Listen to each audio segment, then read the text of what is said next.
Está en línea Paulina Martinetto. Paulina, buen día, ¿cómo te va? Hola, buen día, José Luis, ¿cómo estás? Bien, bueno, muchas gracias por haber aceptado esta conversación aquí. Sos investigadora de CONICET, estás en el Instituto de Investigaciones Marinas y Costeras.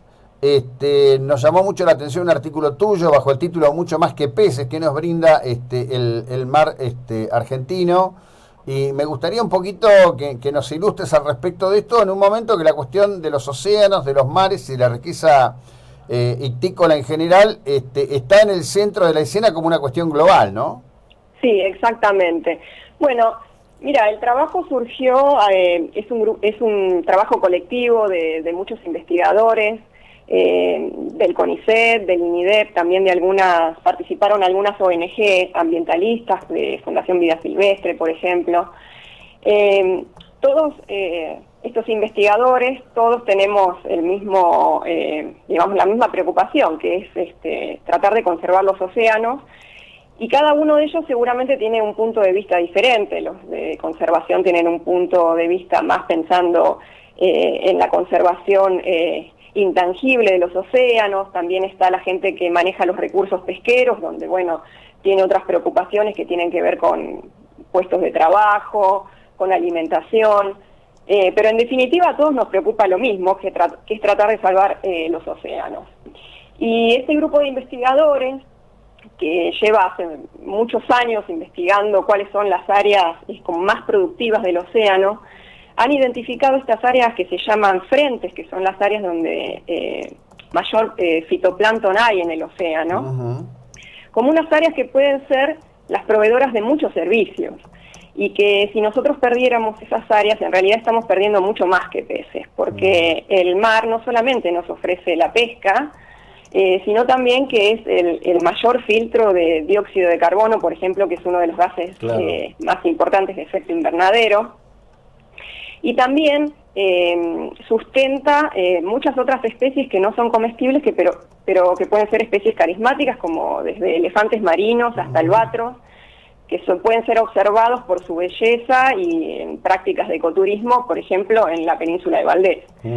Hay una conectividad muy grande que tenemos en nuestro mar, y entonces lo que pone de relevancia este trabajo que hicimos es que estas áreas particulares son las áreas que subsidian a muchos de estos bienes y servicios que tiene nuestro océano. Y que en realidad la pérdida de estas áreas representa también un costo que tiene que pagar la sociedad, en definitiva, ¿no? Porque son pérdidas desde puestos de trabajo hasta cosas que tienen que ver con la salud, sí, como claro, puede ser tener un aire más puro. Bien, ahora decime en este punto, estas áreas ricas en fitoplancton, porque en rigor, desde la década del 80 más o menos, cuando llegaron los primeros barcos congeladores al puerto de Mar del Plata, en lo que fue la puja en los 90 entre congeladores, fresqueros, se insistía mucho en la destrucción de los fondos marinos a raíz de la pesquería con arrastre, de la sobreexplotación, etcétera, etcétera. Sin embargo, en los últimos años, una de las grandes sorpresas ha sido, por ejemplo, la riqueza que se ha dado en el sur, frente a las costas de Chubut en particular, en algunas especies que han generado realmente volumen y riqueza, ¿no? Sí, enorme. Estos esquemas de fitoplancton, porque además se ponía siempre como ejemplo negativo lo que pasó en las costas africanas en Namibia, donde hubo una devastación por parte de la flota congeladora española.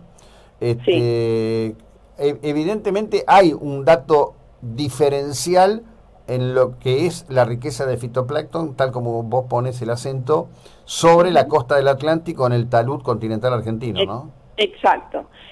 Sí, la costa del talud lo que tiene es una extensión muy grande, este frente del talud continental, porque son alrededor de 1.500 kilómetros que se encuentran justamente en el talud, que es donde empieza digamos, a profundizarse la plataforma. La plataforma argentina llega hasta los 200 metros más o menos, y luego empieza a caer, digamos, hasta los abismos.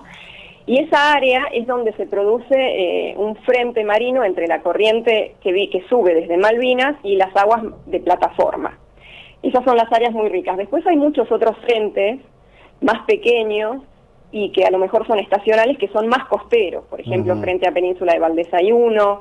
Luego está también, por ejemplo, el frente del Río de la Plata, que se forma con la desembocadura, digamos, del Río de la Plata, del estuario, cuando se encuentra con el agua del mar. Y todas estas áreas frontales son las más productivas de los océanos y conforman, digamos, como oasis dentro de los océanos, porque son las áreas donde los organismos pueden proliferar, pueden reproducirse, pueden alimentarse. En un océano que uno puede imaginar un poco como homogéneo y sin mucha variabilidad, estas áreas frontales son las que alimentan, digamos, toda la trama trófica de los océanos. Digamos que en rigor estos estudios, y supongo yo que otros que vendrán de un tiempo, están configurando un mapa de conocimiento distinto al respecto de la razón y sentido de la riqueza que hay en toda esta área, ¿no? Sí, es justamente cambiar como el paradigma de abordaje para los estudios, ¿no? Que tienen que ver sobre todo con conservación y no pensar solamente en preservar una especie target, una especie que se pesca por algún interés económico, sino pensar que esa especie también va a depender de muchas interacciones con otros organismos y que la pérdida en realidad del ambiente y no de la especie es la que conlleva un costo enorme para las sociedades. Claro. Entonces es cambiar como un poco el foco de la conservación y de pensar en una especie sola, en pensar en todo el ecosistema. Y también reconocer que hay más que pesca en el mar, ¿no? Claro. Que el mar argentino produce mucho más que peces. Por eso era un poco el título de la nota de difusión que realizamos con el CONICET de acá de Mar del Plata. Sí, bueno, en ese sentido, digo, me parece que aportar distintas voces y distintas visiones, porque también convengamos que lamentablemente hay una suerte de ultrismo ecologista que ignora que la razón de ser del progreso de la humanidad se ha basado en su condición de la condición que tenemos de sujetos omnívoros y de la necesidad de recursos de sostenimiento alimentario de la población, ¿no? Entonces, digamos, el equilibrio en la conservación de las especies está muy bien y es apropiado que se haga,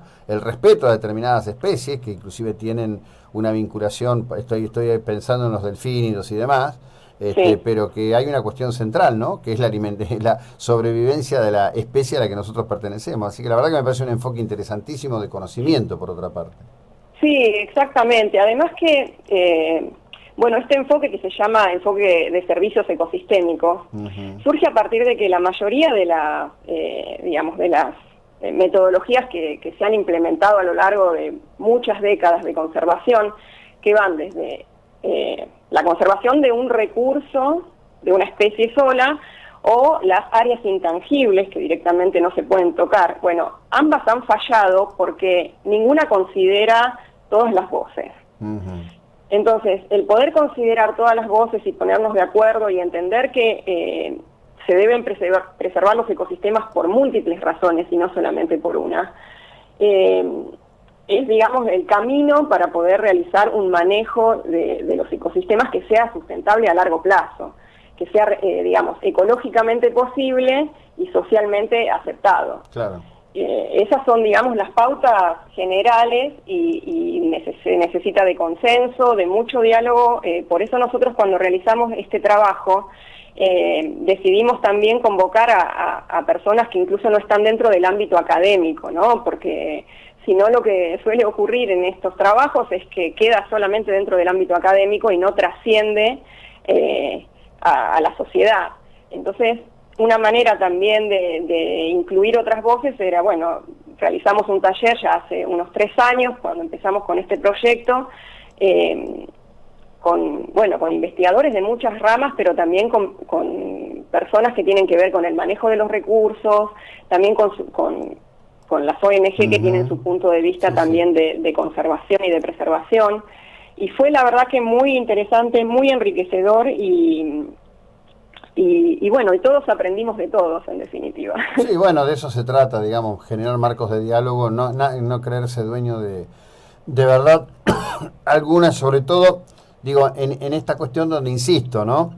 Me parece que recién a partir de estos trabajos, estos estudios, estamos comenzando a aprender de qué se trata efectivamente lo que ocurre en el océano frente a nuestras costas. Somos una cultura muy alejada de la cuestión marítima, de la cuestión marina, en definitiva. Imagino yo, no sé si ustedes o los equipos de ustedes, pero la serie de satélites SAC-B y SAC-C ya está comenzando a brindar información muy detallada sobre la plataforma continental, así que me imagino que los grupos de investigadores en no mucho tiempo estarán proveyéndose de un material distinto para trabajar estos temas también. Sí, digamos, la manera que tenemos de abordar los estudios en el océano, donde es muy costoso además hacer investigación en los océanos, todo lo que es tecnología satelital, la verdad que es una herramienta que es primordial, digamos, para el avance, claro, porque realmente eso es inabordable, sino el océano, logísticamente, también económicamente, así que todas estas tecnologías, por eso también nosotros propusimos en ese trabajo que justamente el fitoplancton puede identificarse a través de la clorofila satelital, ¿no? De imágenes de clorofila satelital. Entonces, digamos, utilizar estos mapas juntos con los datos que existen sobre pesca, sobre absorción de dióxido de carbono, sobre la distribución de otras especies no comestibles, toda esta información nos puede servir y estos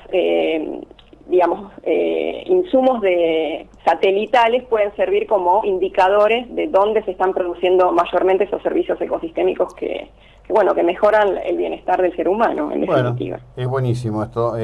Obviamente te agradezco enormemente el tiempo que nos has dedicado en esta jornada para ilustrarnos sobre este tema. Paulina, que tengas un muy buen día. Gracias. Bueno, muchísimas gracias a ustedes. Hasta luego. Paulina Martinetto es investigadora adjunta de CONICET Mar del Plata. Estamos hablando de esto. Se está, la verdad que en un camino de aprendizaje.